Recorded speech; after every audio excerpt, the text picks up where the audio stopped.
Hello students, today we are going to discuss Gay-Lussac law of constant volumes. This is also called law of definite proportions by volume. We have already studied law of definite proportion by mass.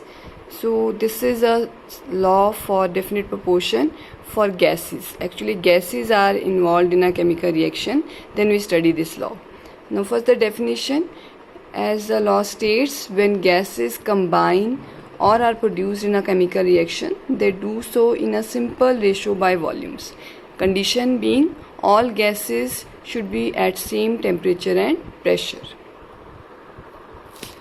Let's take an example of a chemical reaction which involves all gases. For example,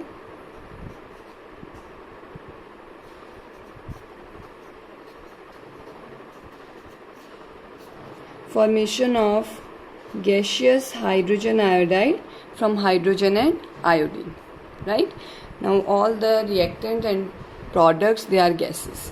Okay, now what this law says that, as we can see, this is a balanced chemical equation. So one here and two here. So we can write by volume, one volume of H2 hydrogen reacts with one volume of iodine to give 2 volumes of hydrogen iodide. Means if we are given the amounts or the volumes, say 50 ml of hydrogen is reacting with 50 ml of iodine and it is giving 100 ml of hydrogen iodide, it means the reaction is going to completion. Okay, as we can see from the reaction, one volume is reacting with one volume, means equal volume of hydrogen and iodine are reacting to give double the amount, 2 volumes of hydrogen iodide. So this reaction is going to completion, right? Now we have to keep in mind two important things regarding this law on which questions are also based. Let's discuss them one by one. First is that this law is applicable only for gases. So this you have to keep in mind, that this is applicable only for gases, means gaseous reactants and gaseous products. So if any liquid or solid is involved in a chemical reaction, we'll take the example of a chemical reaction where most of the participants are gases. However, if one reactant or product is liquid or solid, then that will be ignored, right? For example, in most of the combustion reactions, water is produced as a byproduct. So we take the combustion reaction of the simplest hydrocarbon, that is methane. It is a gas at room temperature. It is burnt in oxygen to give carbon dioxide and water. Now carbon dioxide is gas but water is liquid, right? So if we balance the chemical equation, this chemical equation, we get 4 hydrogen, it will be 2 water and 2 oxygen here. This is a balanced chemical equation, right? But according to this law, the water which is produced in liquid state, that will not be the part of law. So we will ignore this, right? So remember this, only the gaseous reactants or products are part of this law. That is, the law governs with these gaseous participants only. We have to ignore the liquid participant, right? So if we write the volumes, one here, so that means one volume of methane reacts with 2 volumes of oxygen to give 1 volume of carbon dioxide, right? And ignore this. So this is the first thing to be noted according to this law. Now second thing, this law says that whatever amounts we take in the reaction mixture, it is not necessary that all these amounts react completely. So the law tells that what amount of the taken reactant will react or not, right?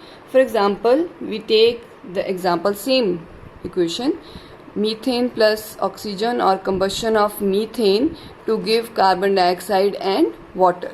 Okay, suppose we have the given amounts, that is let it be 100 ml of methane reacting with, not reacting with, in the mixture, in the given mixture we have 100 ml of methane and 100 ml of oxygen, right? And it is asked that what is the volume of carbon dioxide produced. So we have a reaction mixture in which we have 100 ml of methane and 100 ml of oxygen, both of course in gaseous state, and carbon dioxide is produced in gaseous state. Now we are asked what is the volume of carbon dioxide produced. So we can easily find that with the help of this law, right? But a very important point will also be highlighted, will come to our knowledge. Let's see this. Let's write the reaction again.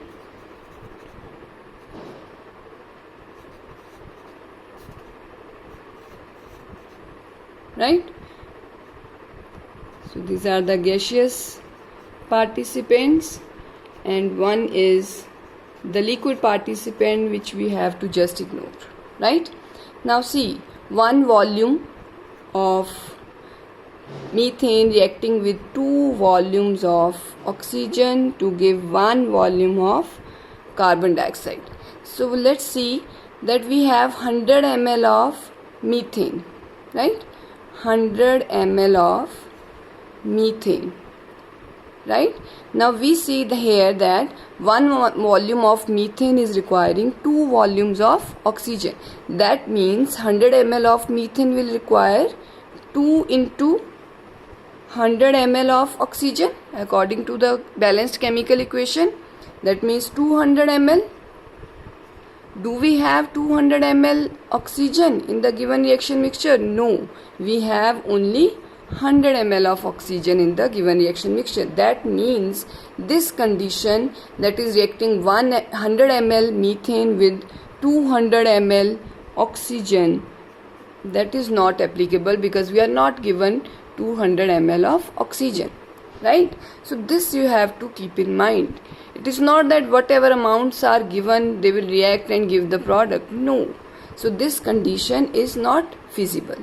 Now let's take the other condition, that is we start with the other reactant. So other reactant is what? 100 ml of oxygen we are given. So let's start with this 100 ml of oxygen.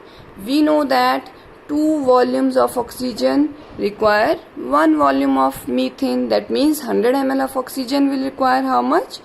50 ml of methane. Do we have 50 ml of methane? Yes, we have 100 ml of methane. That means this reaction, this combination of 50 ml of methane with 100 ml of oxygen is feasible.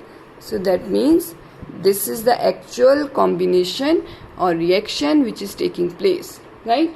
Now we know that 1 volume of methane is giving 1 volume of carbon dioxide. That means if 50 ml of methane is reacting, that means it will give 50 ml of carbon dioxide as the product,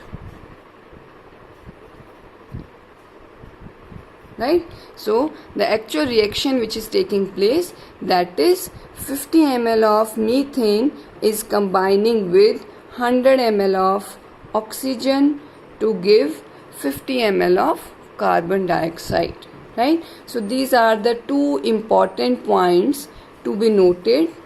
Most of the questions are based on these 2 points only. You may be given a question in which one of the participant may be liquid. You may be asked the law is applicable to which of the participant or not, right? So you have to just choose the liquid participant, right? Or you may be asked like this, is this law fully applicable to this equation? You have to just mention that this is not applicable for liquid participant, right? Second case, you may be given such kind of questions. You may be asked what quantity of the product is formed, what volume of the product is formed, or the product may be given. You may be asked any of the reactant, what volume of reactant is combining with the given volume of other reactant to give the one specific volume of the product, right? So hope you understood this very well and very easily. If you have any doubt, you may tell me in the comment box, and if you have not subscribed to channel, please subscribe to my channel and share the video as much as you can. Thank you for watching.